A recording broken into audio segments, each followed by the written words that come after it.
Hey guys, this is Crazy Kylo bringing you a Fall Guys video where we're going to break down the obstacle for Dizzy Heights and go over some tips and tricks on this level to help you guys get on through your qualifiers. So with that, let's get into it.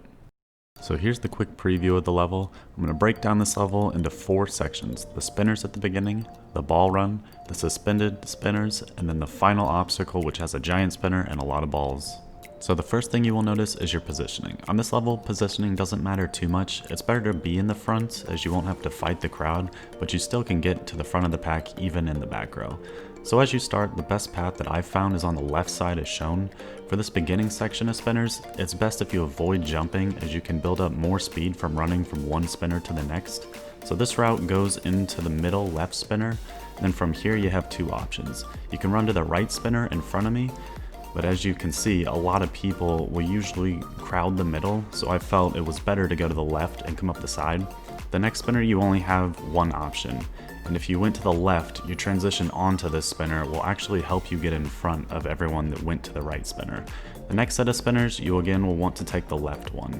If you time your transitions, you can keep most of your speed, which is why you shouldn't jump. And then the last one, it doesn't matter too much. It's best to go to the spinner in the middle as it'll set you up the best for the ball run. I also want to point out that on the spinners where you have to run on the back side of the spinner, you want to try to take a more direct route through the spinner than around the side like I did. This would save you a little bit of time and hopefully get you in the front of the crowd. I also want to show an alternate path going to the right. It didn't seem like there was a faster path on the right, but if you do start the match on the far right, then this may be your best option.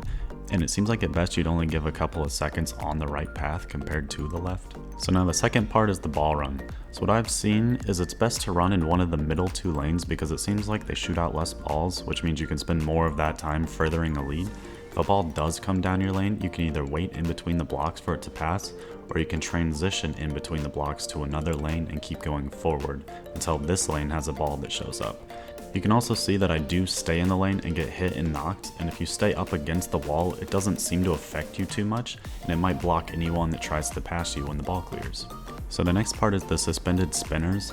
For these, you want to make sure that you jump straight onto them. If you land on the edge of the spinner, sometimes it'll knock you over.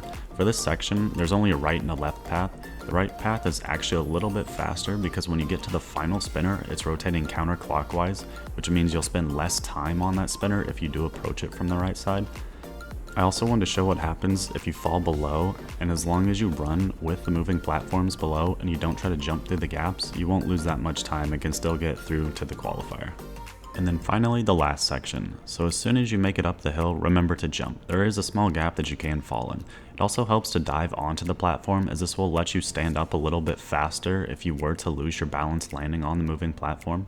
The best thing to do for this section is to ride the first spinner close to the wall. This will prevent you from having to dodge balls that usually come down the final stretch and go straight down the middle of the spinners. Then all you need to do is jump up the next 2 spinners quickly so you can again be positioned on the far right side wall for the final run to the finish. I should also mention to watch out for the balls even on the last part, but there may not be anything you can do as running up against the wall didn't seem to prevent it for me. Hopefully this breakdown of Dizzy Heights helped you guys. If you guys have any tips or tricks I didn't cover, feel free to drop them below in the comments. If you guys enjoyed this video, please consider leaving a like, and if you want to see more Fall Guys breakdown videos, hit that subscribe button. I'd really appreciate it. And with that, I'll see you guys in the next video.